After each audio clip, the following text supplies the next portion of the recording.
దేని గురించి ఆలోచిస్తున్నావు పద్మ? ఏమో ఆలోచిస్తున్నావు? మన అపార్ట్మెంట్లో శ్రీహర్ అంకుల్ ఉండే గుర్తున్నట్టయితే అంకుల్ చెప్పిన విషయం ఒకటి గుర్తొచ్చింది. చెప్పు. ఇవాళ గురు పౌర్ణమి అని అనగానే ఎవరో గుర్తు చేసేది గురు పౌర్ణమి అని. అంకుల్ ఒకసారి గురు బ్రహ్మ గురు విష్ణు గురు దేవో మహేశ్వర గురు సాక్షాత్ పరబ్రహ్మ ఆ శ్లోకం గురించి అర్థం చెప్పవా పద్మ అన్నాడు. అమ్మో అంకుల్ నాకేం తెలుసు, మీరే చెప్పండి, మీకే తెలుస్తుంది అని అంటే, నువ్వు ట్రై అయ్యో అన్నాడు. ఒకసారి ఆలోచించు అన్నాడు. ఎంత ఆలోచించడానికి ఏం చెప్పొస్తలేదు అంకుల్ అంటే, సరే అని అంకులే నాకు అర్థం చేసేటట్టు అన్నాడు. మరి గురువునే బ్రహ్మ అన్నారు, గురువునే విష్ణు అన్నారు, గురువునే మహేశ్వరుడు అన్నారు, వీళ్ళ ముగ్గురిని గురువులాగా ఎందుకని లేదు అని ఆలోచించినా అన్నాడు.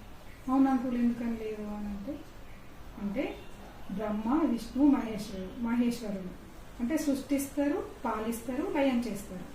వీళ్ళు ముగ్గురు 3 పనులు చేస్తారు. అంటే ఒకరి పని ఒకరు చెయ్యరు, ఎవరి పని వాళ్ళే చేస్తారు.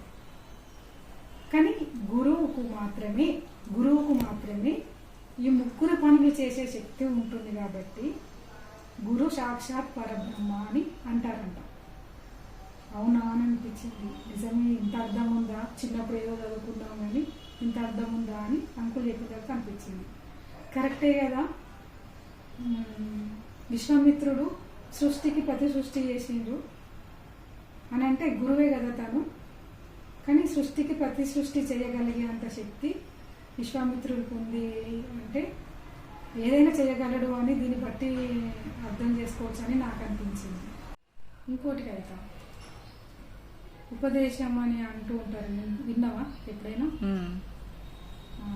ఒక గురువు చేత ఉపదేశం తీసుకుంటే మంచిది అని అంటూ ఉంటారు. మనకు అంతా తెలియదు కానీ అంకుల్ చెప్పింది ఏంటంటే, పంచాక్షరి మంత్రమైన అష్టాక్షరి మంత్రమైన ఒక సద్గురువు చేత ఉపదేశం తీసుకున్నప్పుడే ఆ మంత్రం యొక్క ఫలితం ఉంటుంది. అంతేగాని మనకు మనమే ఓం నమ శివాయ ఓం నమ శివాయ ఓం నమ శివాయ అని ఇట్లా ఎన్నిసార్లు అన్నా కానీ ఆ మంత్రం యొక్క ఫలితం ఉండదట. ఒక సద్గురువు చేత ఉపదేశం పొందినప్పుడే ఆ మంత్రం ఫలితం ఉంటుందని అంకుల్ చెప్పారు. అంతేకాదు, మన పుట్టినప్పటి నుంచి జీవితాంతం వరకు గురువు యొక్క అంటే తల్లి గురువు, చదువుకునేటప్పుడు విద్య నేర్చుకునే దగ్గర గురువు, అన్నిట్లలో గురువు యొక్క స్థానం చాలా ఇంపార్టెంట్.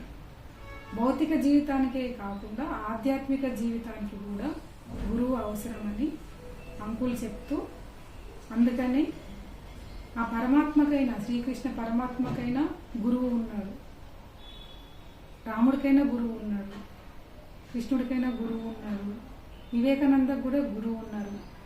ఇట్లా మనం చూస్తూ ఉంటే అందరికీ గురువు ఉన్నారు. మరి ఉన్నారా? మనకెందుకు ఉండద్దు గురువు? అవును అనుకోలు, మరి మనకు ఎందుకు ఉండద్దు గురువు అంటే, మరి మనకు ఎట్లా దొరకాలి గురువు అని అంటే, నీకు గురువు కావాలని నీకు ఆ తపన ఉన్నప్పుడు, నీకు తపన ఎంత ఉండాలంటే తీవ్రంగా ఆ తపన ఉన్నప్పుడు నీకు కావలసిన గురువు నీ వాకిటకే వస్తాడు అని అంకుల్ చెప్పింది. అప్పుడు నాకు చాలా బాగా అనిపించింది. ఇప్పుడు గుర్తొచ్చింది, అందుకే నీతో ఈ ముచ్చట చెప్తున్నా.